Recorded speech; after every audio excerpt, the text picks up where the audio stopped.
Bismillahirrahmanirrahim. Assalamualaikum warahmatullahi wabarakatuh. Alhamdulillah, alhamdulillahilladzi ja'ala sahru Ramadan sahrul mubarak. Assalatu wassalamu ala Rasulillah Muhammad ibni Abdillah wa ala alihi wa sahbihi wa mawala. Amma ba'du. Qalu subhanaka la ilma lana illa ma 'allamtana innaka antal alimul hakim. Qala rabbi shrah li sadri wa yassir li amri wahlul 'uqdatam min lisani yafqahu qawli. Shadaqallahul adzim. Jamaah kalam hati yang dirahmati Allah Subhanahu wa taala, syukur alhamdulillah hari ini kita bersama bisa belajar mengaji. Mudah-mudahan apa yang kita lakukan ini mendapatkan ridho dari Allah Subhanahu wa ta'ala.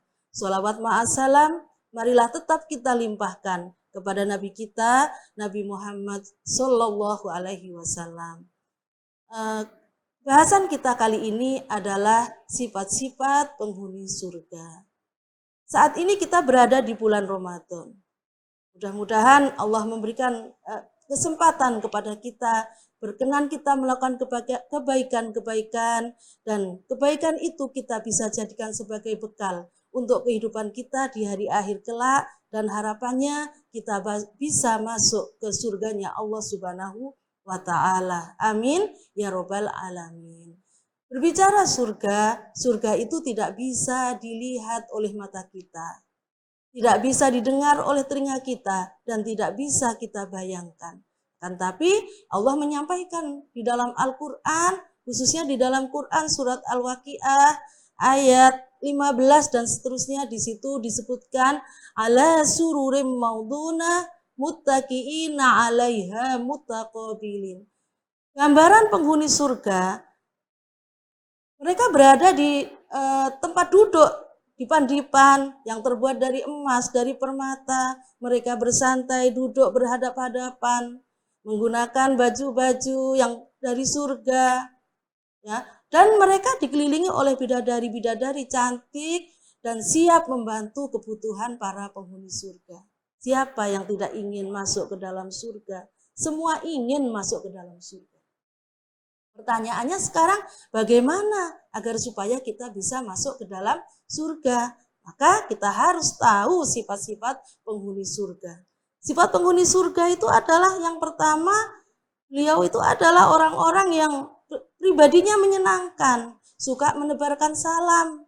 Ya, karena di dalam salam itu ada 3 doa. Yang pertama yaitu memohon keselamatan dari Allah Subhanahu wa ta'ala. Yang kedua adalah memohon rahmat dari Allah Subhanahu wa ta'ala. Karena kita masuk ke dalam surga bukan dari amal ibadah kita, akan tapi rahmat dari Allah Subhanahu wa ta'ala. Lah untuk apa gunanya kita sholat? Untuk apa kita gunanya beribadah? Kalau kita masuk ke dalam surga karena rahmatnya Allah. Ibadah yang kita lakukan dalam rangka mengharapkan rahmat dari Allah Subhanahu wa ta'ala. Dan doa yang ketiga yaitu memohon keberkahan, kebaikan dari Allah Subhanahu wa ta'ala. Kemudian sifat yang kedua, lisan yang fasih, ucapannya yang menyenangkan, yang menggembirakan orang lain dan tidak menyakiti hati orang lain. Bagaimana agar lisan kita berkah? Maka banyak-banyak berzikir kepada Allah Subhanahu wa ta'ala.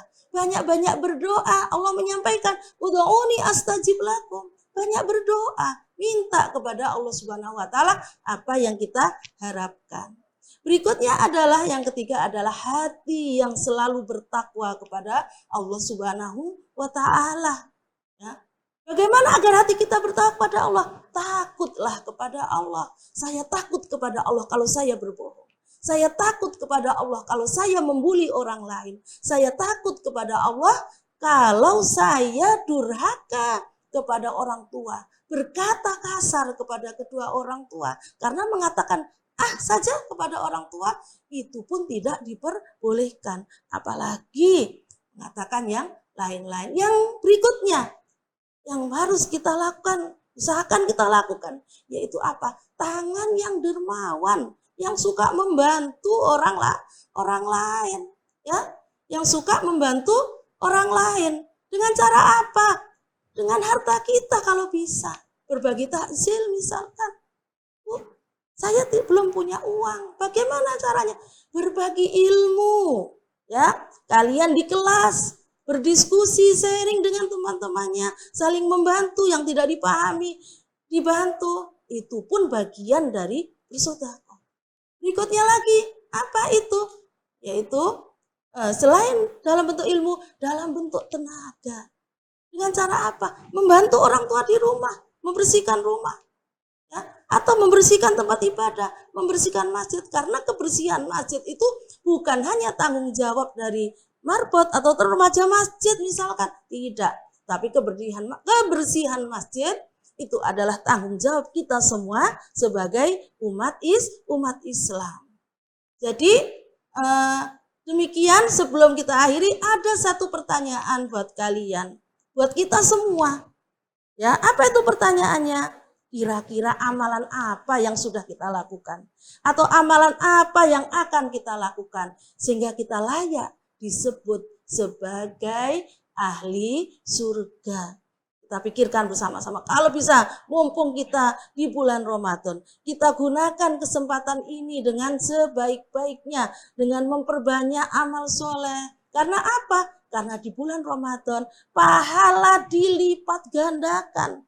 Ya, pahala kita kalau biasanya hari-hari biasa membaca Al-Quran 1 huruf, pahalanya 10 kebaikan.